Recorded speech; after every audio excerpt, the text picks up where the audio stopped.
Hi there, welcome to Bella's Vistas. Thanks for visiting. Well, we thought we had a belt problem, but it got worse and worse. It turns out it was the pump. So I decided to take the pump all apart and see if I could fix it. But as soon as I took it off, that pump was jammed solid. We were that close to a tragedy on the road. That seizes up, got no power steering, nothing. And this was just taking it off the van made it seize up. I decided to tear it apart and see if it could be fixed. I tore it down.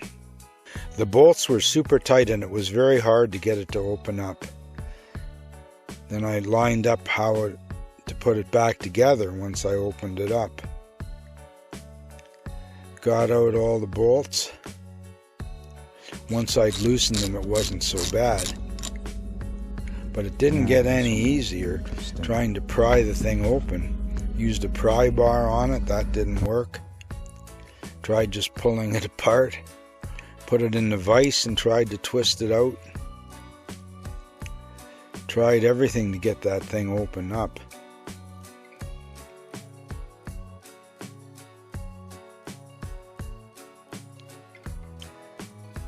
Still wouldn't open. I got a chisel and I started hammering it in. I had to hammer pretty hard too. Hammering on it there, trying to get it to crack open. In retrospect, I should have been wearing safety glasses when I was prying on that and hammering on it. I'm going to have to smarten up working on stuff like this.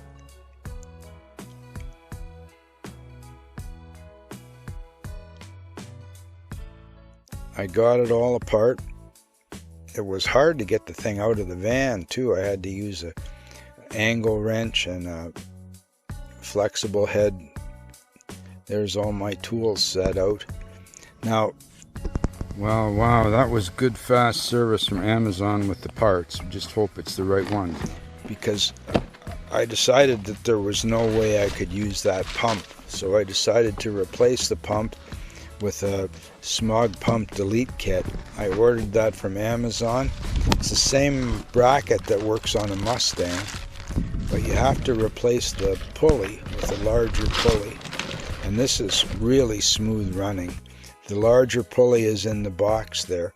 That'll match it up to the pulley on the Smog Pump, which we're going to throw away. I'm testing the fit here, and it seems to fit just perfectly. And it's a really smooth turning pulley, nice bearings in it. I've heard that these bearings are not very long lasting and you might have to replace the bearing in it after a while. The pulley was like $18 or $20 anyway. It's not a big deal. If you get a noisy bearing, you can just replace the pulley again.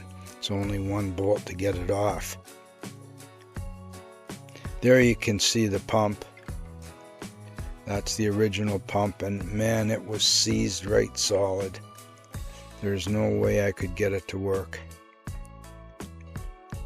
My plan was to take the guts out of the inside of it and just use the bearings, but the shaft was worn right out, the bearings were shot. It's like a nightmare waiting to happen. So there's the new piece. Looks really good. You can see the pulley is a little bit larger. The pulley that I'm going to put on there is a bit bigger to take up more of the space on the belt, because everything has to match up. The belt has to travel the same way that it did before.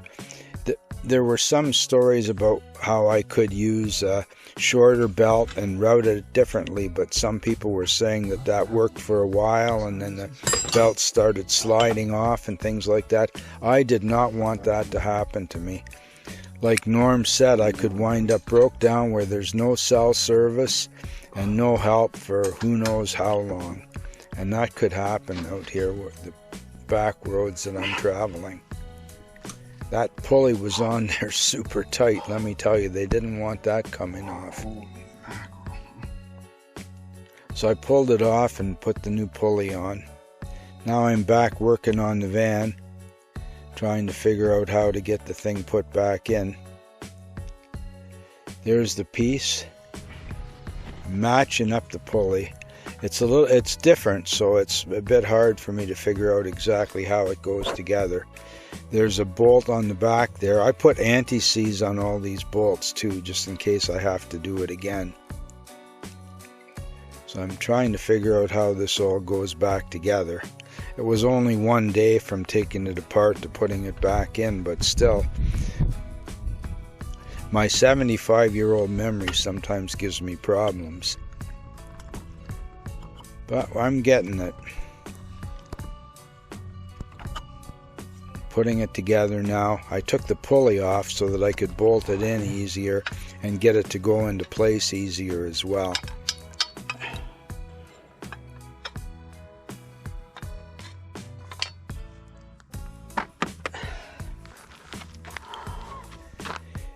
Man, it's looking good.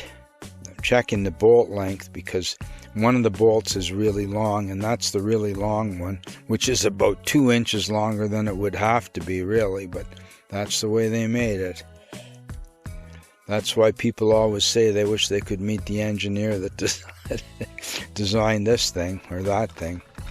Just checking the fit now. Look at there, that's nice and smooth compared to, you know, the way that pump was running.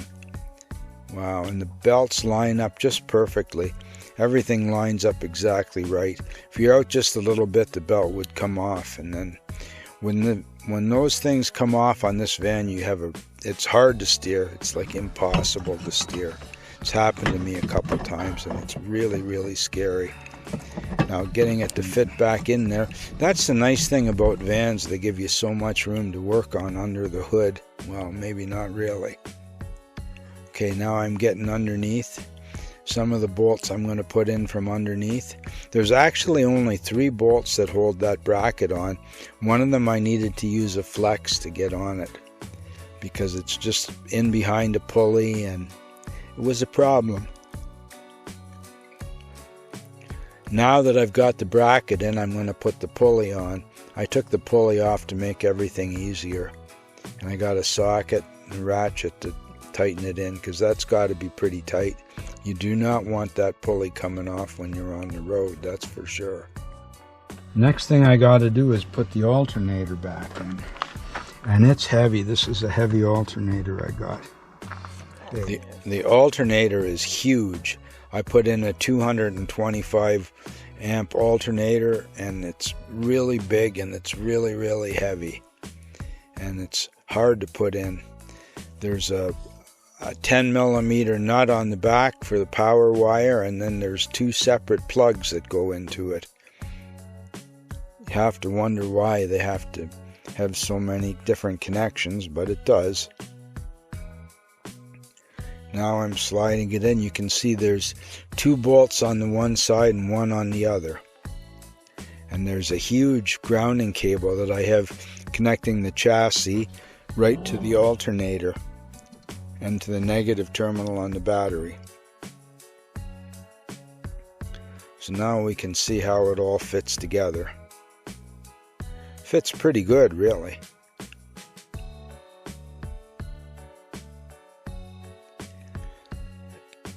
Trying to remember how the serpentine belt goes. There was a little diagram under the hood, but that washed off one time, and probably should make a sticker and put it on there in case I'm stuck somewhere. But I just trying a couple times, we figured it out.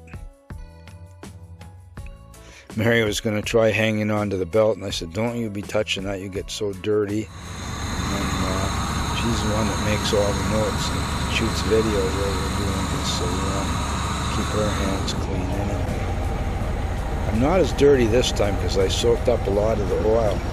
Now you can see how that's running. Look how smooth that's running now. Right over the alternator, under the idler, and tensioner is working. Everything's perfectly smooth. Got to put the intake system in now. I've had this breather off and on about 1,000,000 times, it seems like.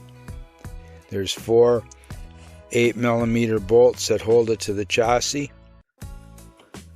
Then there's 2 8mm clamps that hold the intake hoses on.